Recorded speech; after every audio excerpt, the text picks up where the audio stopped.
berdoa menurut kepercayaan kita masing-masing. Berdoa mulai.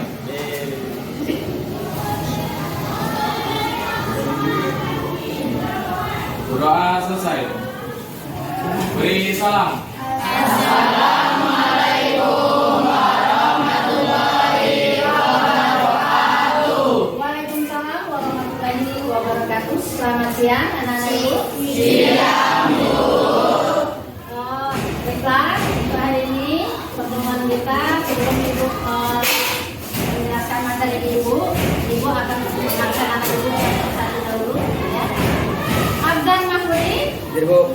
Azhara Ramadhani, Aidil Fitra, Hadir, Bu. Azka Putra. Hadir, Bu.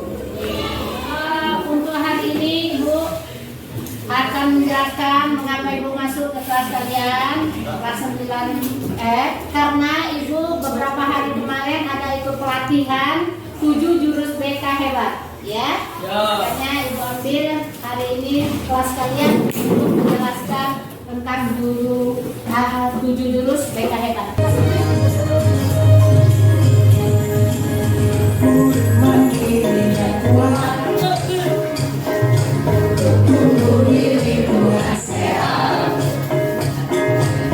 Bersama guru yang hebat, menuju ibadah bersahabat.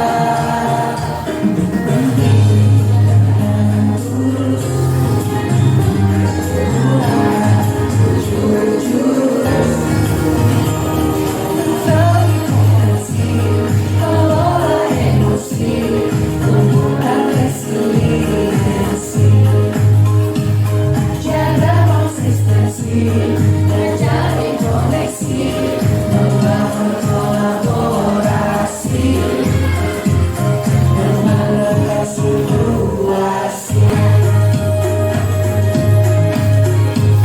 Jurus berdaya bersama murid melangkah maju. Jurus berdaya,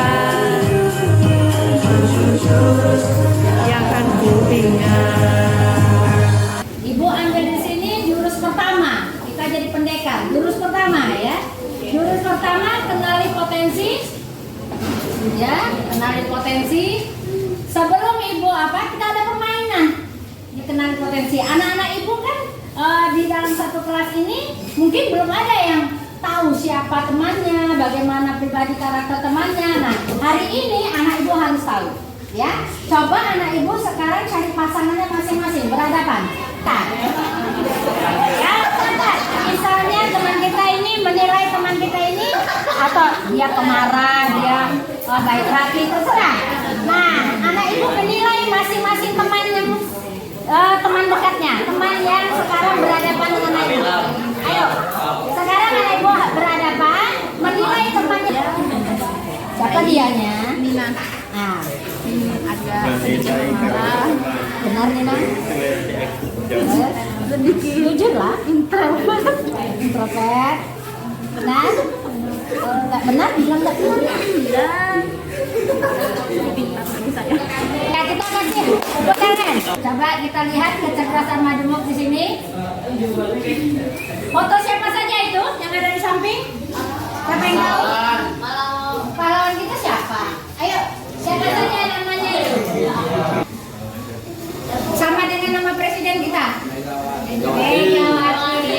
Siapa yang tahu tentang Megawati ini? Namanya apa? Iban Polri. Di mana sekarang dia? Berarti dia sudah sampai ke negara luar ya? Tapi orang mana dia? Indonesia. Jadi hebat dia ya sampai ke luar negeri sana. Jadi Megawati ini termasuk apa? Ada 3 gaya kita di situ. Pertama gaya belajar visual. Ya, gaya belajar visual di sini lebih mudah anak Ibu mengingat informasi ya dalam bentuk gambar. Dalam isu melihat gambar ya, terus tertarik pada tampilan visual seperti ya main video, ilustrasi dan lain-lain ya. Tadi bertampil visualnya. Nah, saat memahami pelajaran cenderung membayangkan visual. Jadi anak ibu melihat, terus mencatat, ini serius orangnya gitu ya. Mencatat, terus anak ibu menggambar ya. Nah itu yang dari visual. Terus gaya belajar auditory. Auditory di sini mendengar sambil mendengarkan musik. Kadang anak ibu bisa belajar sambil memahami. Ya lebih cepat paham jika informasi disampaikan secara lisan. Ya dari mendengar. Terus kinestetik. Gaya belajar apa itu?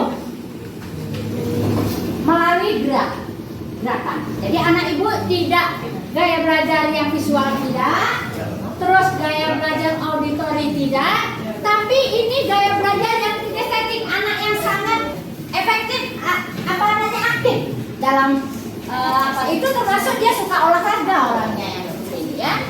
Nah, belajar teknik dengan menyentuh, bergerak atau melakukan langsung. Itu praktek-praktek itu suka. Misalnya diajak anak ibu praktek di labor, nah itu suka dia.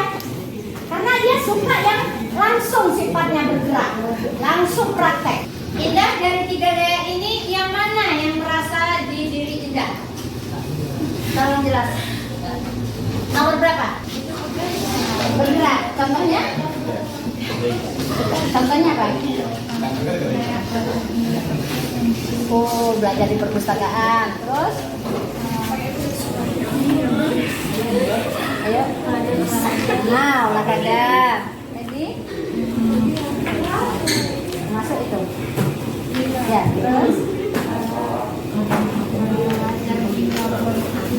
Di labor, ya.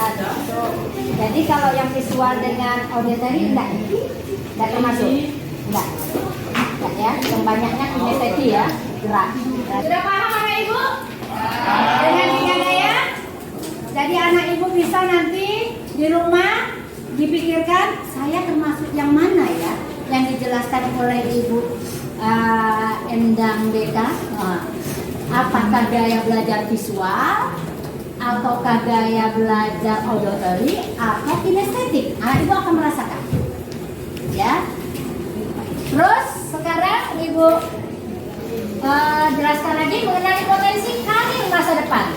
Dari penjelasan ibu tadi, ya, jadi dari refleksi ibu, dari penjelasan ibu, akhirnya sampai kita mengenal potensi karir masa depan kita. Jadi anak ibu nanti harus mengenal potensinya di mana, harus mengenal anak ibu, karakter anak ibu di mana, karirnya, ya, inginnya kemana, cita-citanya apa.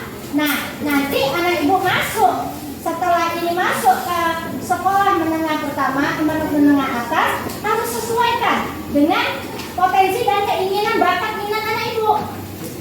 Tidak bisa anak ibu berbondong-bondong ikut temannya, yuk kita SMA Solo, ikut SMA Solo.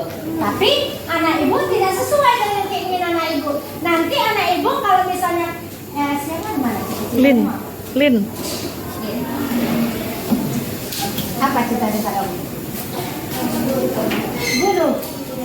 Nah, guru bisa nanti anak ibu masuk SMA juga kalau guru. Ya, dulu apa anak ibu nanti ambil?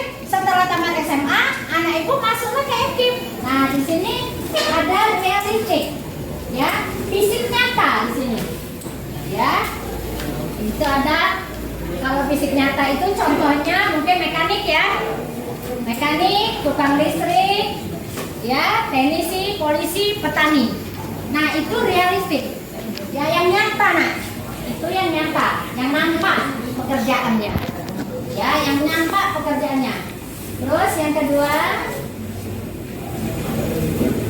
investigatif, analitis, intelektual. Nah, di situ contoh profesinya ilmuwan, dokter, analisis data, insinyur, peneliti dan psikolog. Ya, itu anak ibu teman kita ini tadi, contoh profesinya guru, konselor, perawat, psikolog, pekerja sosial seperti ibu. Siapa yang mau itu termasuk peduli komunikatif. Nah, enterprising, ya, pemimpin, persuasif, pengusaha, itu ya, konvensional yang nomor 6. Terstruktur, teliti, ya, di sini contoh profesinya akuntan. Nah,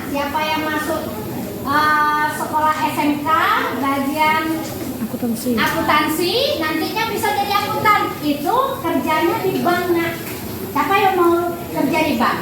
Matematikanya harus pintar. Ya, ini enggak dihitung selisih 2 tambah 1 3 dia 4. Enggak salah. Enggak bisa di bank itu salah hitung.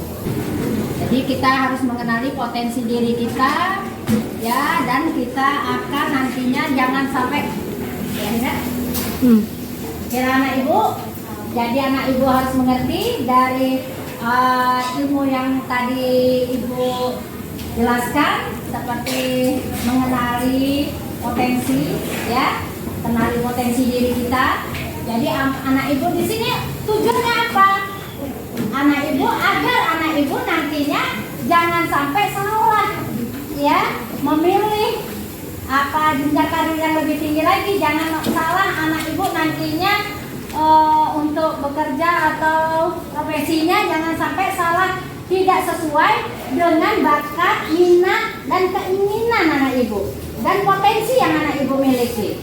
Jadi anak ibu kedepannya nanti harus mengenal diri dulu, potensi saya apa, keinginan saya, bakat saya di mana. Jadi anak ibu nantinya bekerja pun enak kalau sesuai dengan keinginan dan potensi kita. Jadi polisi misalnya, sesuai nggak? Jangan dari orang tua, keinginan orang tua namanya. Nah, oh jadi polisi ya besok ya. Tapi anak ibu pengennya jadi dokter. Setelah dia jadi polisi, nanti salah tembak. Karena dia keinginannya tidak mau jadi polisi kan. Nah, terus mamanya mau jadi dokter, anak ibu ingin jadi polisi. Ternyata anak ibu ikutin aja orang tua jadi dokter. Akhirnya orang salah suntik. Akhirnya tegang-tegang, jadi malpraktek. Nah, jadi anak ibu jangan sampai keinginan anak ibu, bakat anak ibu itu tidak sesuai dengan potensi yang dimiliki. Ya, tidak sesuai dengan keinginan. Ya, keinginan dan bakat minat anak ibu. Ya, sudah jelas anak ibu? Jadi di sini itulah anak ibu menjelaskan soal potensi diri agar anak ibu nantinya jangan sampai salah memilih suatu profesi, salah memilih pekerjaan yang tidak sesuai dengan minat, bakat, potensi yang ada di diri anak ibu. Oke, ya. Saat ibu akhiri materi ibu, ya. Sekian dan terima kasih. Ibu ucapkan waalaikumsalam warahmatullahi wabarakatuh.